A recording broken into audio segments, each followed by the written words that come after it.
Nothing hurts more than hearing your own father say, "From this moment on, you're no longer my son." I was 23 years old, standing in the living room of the only house I'd ever called home, a suitcase at my feet. My mother refused to look at me. My younger brother stood behind them with a smirk he tried and failed to hide. And my father, the man every business magazine called a visionary, looked at me like I was a complete stranger. That was the night I lost my family, or at least, that's what I thought. My name is Ethan Carter. I grew up in one of the wealthiest neighborhoods in Connecticut, the kind of place where every driveway had luxury cars, where private schools were expected, where success wasn't celebrated, it was demanded. My father, William Carter, had built one of the largest real estate companies on the East Coast. To the outside world, he was the definition of success. Generous, respected, powerful. People admired him. Employees worshipped him. Business magazines couldn't stop writing about him. But inside our home, he was different. Love always came with conditions. Straight A's? Good. Second place? Not good enough. Win a championship? Ask why it wasn't by a bigger margin. Nothing was ever enough. Not for him. My younger brother Ryan understood the rules. He became exactly what our father wanted. Confident, aggressive, ruthless. He loved expensive watches, luxury cars, and reminding people who our father was. I was different. I loved building things, small businesses, software, ideas, while Ryan dreamed about inheriting the family empire. I dreamed about creating something of my own. To my father, that wasn't ambition. It was stupidity. One evening during dinner, he looked across the table and asked, "So, when are you finally joining the company?" I calmly answered, "I'm not." The room went silent. "I've started my own business." He laughed. Actually laughed. "What business?" "I built a software platform for small contractors."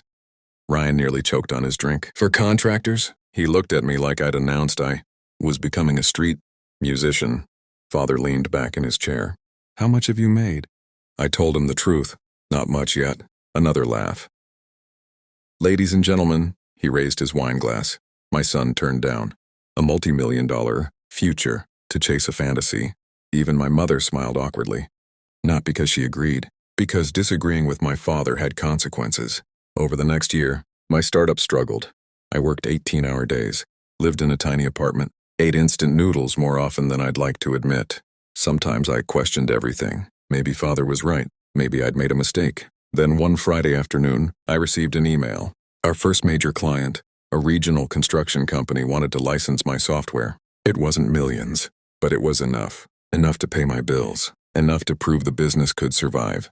I was so excited. I drove straight to my parents' house. I thought, maybe this time, father would finally be proud. I couldn't have been more wrong. When I walked inside, the dining room was filled with guests.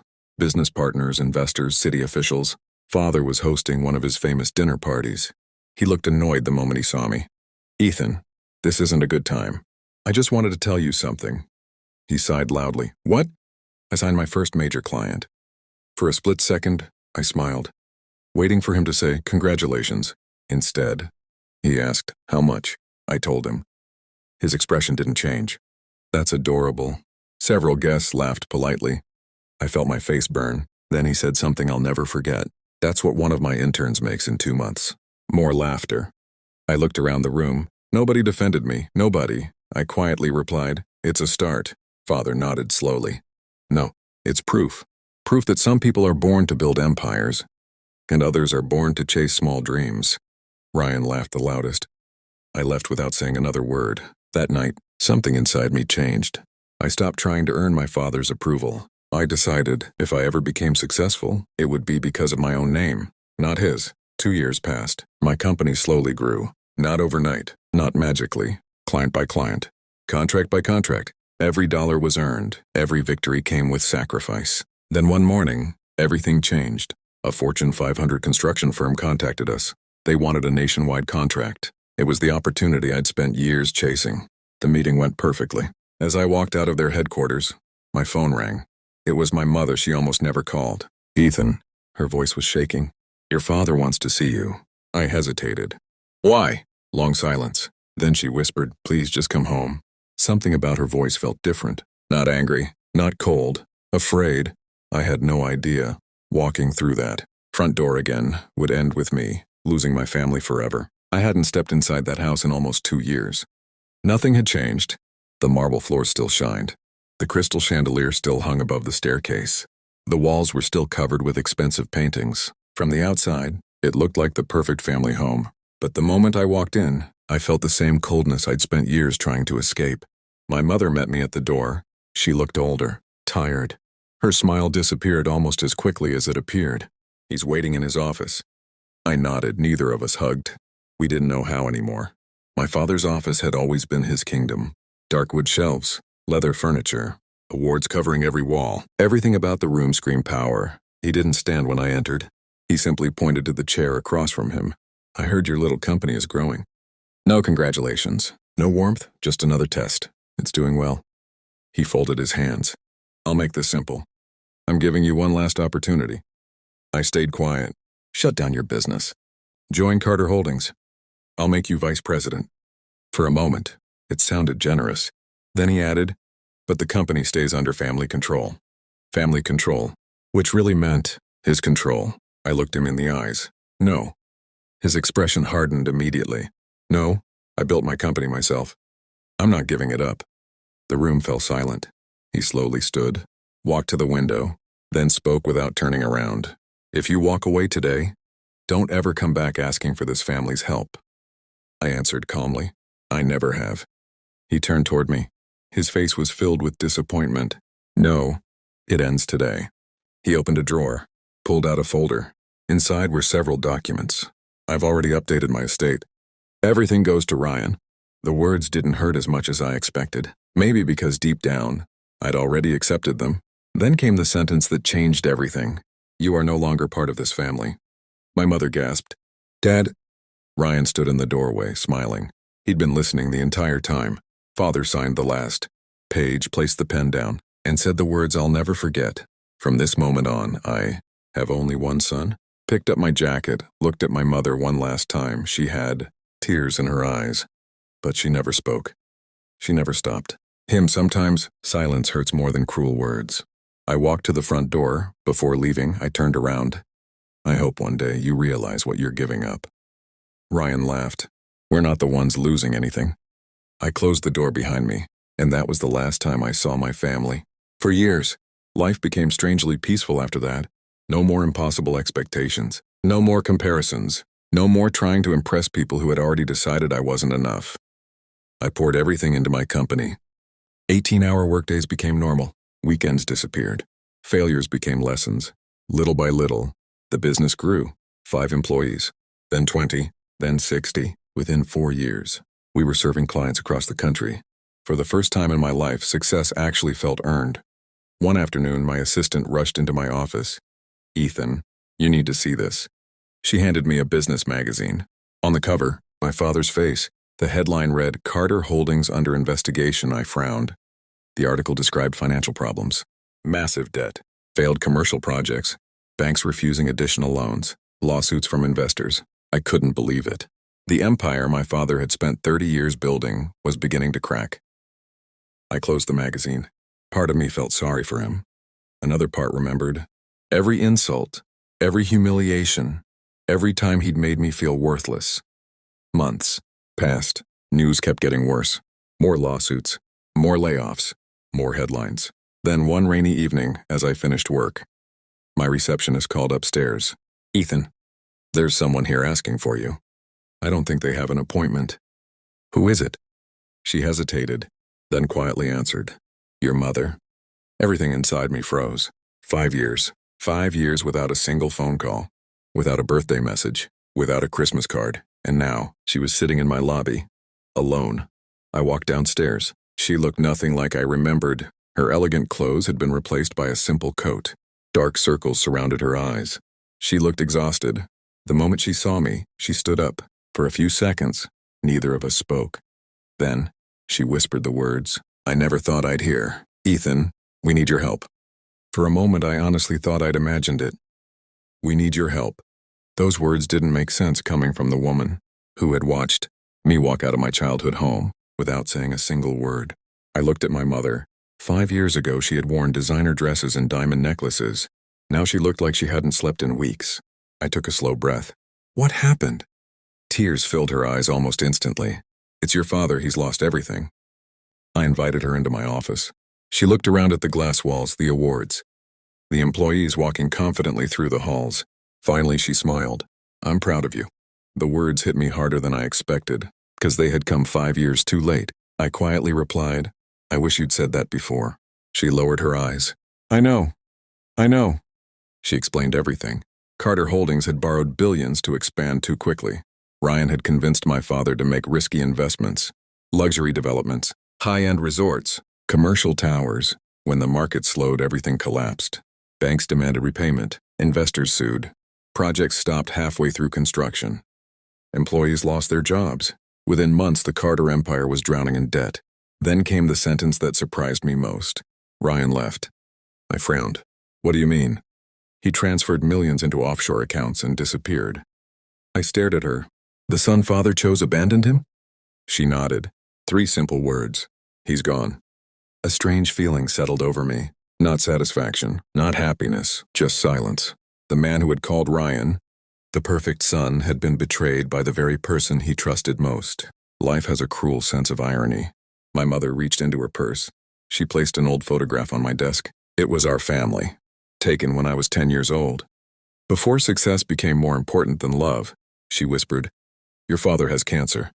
I looked up immediately. She nodded. Stage 4. The room became painfully quiet. No matter what he'd done, he was still my father. She continued. The stress made everything worse. The doctors don't know how much time he has left. I closed my eyes. Every painful memory came rushing back. The insults, the humiliation, the night he erased me from the family. Then another memory appeared. The man teaching me to ride a bicycle, taking me fishing, helping me build my first treehouse before money had changed him, before power had consumed him. My mother reached across the desk. I know he hurt you. I know he doesn't deserve your kindness. But he's still your father. She stopped speaking, then quietly asked, Will you come see him? I didn't answer, because honestly I didn't know. That night I drove for hours. No destination, just empty highways, trying to decide what kind of man I wanted to be. Revenge would have been easy. Ignoring them would have been easy. But neither choice felt right. Around midnight I parked outside the old family house. The mansion looked abandoned. The perfectly maintained gardens were overgrown. Several windows were dark. Luxury cars were gone. The house that had once represented success now looked lonely. I walked to the front door. Before I could knock, it slowly opened. A nurse smiled gently. He knew you'd come. My father was sitting beside the fireplace. He looked small, frail, nothing like the powerful businessman I remembered. The moment he saw me, he tried to stand. His legs gave out. I instinctively caught him. For several seconds, neither of us spoke. Then, for the first time in my entire life, my father apologized. I'm sorry, Ethan. His voice cracked. I was wrong. I searched his face, trying to decide if I believed him. He continued. I spent my whole life building buildings and destroyed my own family. Tears rolled down his face. I thought money meant success. I was an idiot. I had imagined this moment hundreds of times. I thought hearing those words would feel satisfying. Instead, it just felt heartbreaking. Then he handed me a folder. Inside were foreclosure notices, medical bills, court documents, bank statements. Everything was gone. The empire, the houses, the company, even the family home. Only one thing remained. A handwritten letter. Across the front, my name. Ethan. I wrote this the day after I disowned you. I looked at him. You never sent it. He nodded. My pride wouldn't let me. I slowly unfolded the letter. The very first sentence made my hands tremble. I made the biggest mistake of my life the moment. I chose my business over my son. I hadn't even finished the first page, and I already knew nothing would ever be the same again. I stared at the letter for what felt like forever. The handwriting was unmistakably my father's, strong, neat, confident, except, as the pages went on, the handwriting became shaky, almost fragile. The letter began, Ethan, if you're reading this, it means I finally found the courage I should have had years ago. My throat tightened. I spent my entire life believing that success was measured by money, buildings, and headlines. I taught Ryan how to win, but I forgot to teach either of you how to love. I looked up. My father was quietly staring into the fireplace. For the first time in my life, he looked like a man carrying regret instead of pride. He broke the silence. I thought making you tough would prepare you for life. Instead, I pushed away the only son who actually had integrity. His voice cracked. I was proud of you long before your company became successful. I just didn't know how to say it. Those words should have healed something inside me. Instead, they reminded me of all the years we'd lost, years that could never come back. The next morning, I met with my legal team. Everyone expected the same answer. Stay away. Protect your company. Don't get involved. From a business perspective, they were right. Helping my family could damage my reputation. Creditors were circling. Lawsuits were everywhere. Financially, it made no sense. But this wasn't just business. This was family. Even if they had forgotten that once. I made one decision. I would not pay off my father's debts. I would not rescue the empire he had built on pride. Some mistakes deserve their consequences. But I would make sure my parents never worried about food, medical care, or a roof over their heads again. There was one condition. No more Carter holdings. No more chasing status. We start over. My father looked at me for a long time, then slowly nodded. I've spent my whole life trying to own the world. Maybe it's time I simply learned how to be a father. 6 months later, the mansion was gone. The luxury cars were gone. The private jets gone. My parents moved into a small, quiet house near a lake. Nothing extravagant, just peaceful. My mother planted flowers in the backyard. Something she'd always wanted to do but never had time for. My father spent his mornings fishing. Sometimes we sat together for hours without saying much. Oddly enough, those silent afternoons meant more than every expensive family vacation we'd ever taken. One afternoon, he handed me an old wooden box. I've been saving this. Inside were dozens of childhood photographs, my school drawings, Little League trophies, birthday cards I'd made for him when I was 8 years old. He had kept every single one. I looked at him in surprise. If you kept all this, why did you treat me like I didn't matter? He smiled sadly. Because I confused achievement with love. And by the time I realized it, I thought it was too late. A year later, my father passed away peacefully. At his funeral, hundreds of powerful businessmen attended, politicians, CEOs, investors. Each one spoke about his success, his vision, his empire. Then it was my turn. I stood at the podium, looked across the room, and said, "People will remember my father for the buildings he created. I'll remember him for the apology he finally had the courage to make." His greatest success wasn't his company. It was admitting he was wrong before it was too late. The room fell completely silent. Today my company is worth more than my father ever imagined. But that's no longer the achievement I'm most proud of. The thing I'm proudest of is that I didn't become the man who hurt me. Because revenge would have been easy. Bitterness would have been easy. Breaking the cycle was the hardest choice of all. I still keep my father's letter in my office. Whenever success starts whispering that money matters more than people, I read the first sentence again. The biggest mistake of my life was choosing my business over my son. It reminds me that wealth can build houses, but only love builds a home. So now I want to ask you something. If your parents had disowned you, then years later came back with nothing but regret and an apology, would you forgive them, or would you walk away forever? Be honest. I want to read your answer in the comments.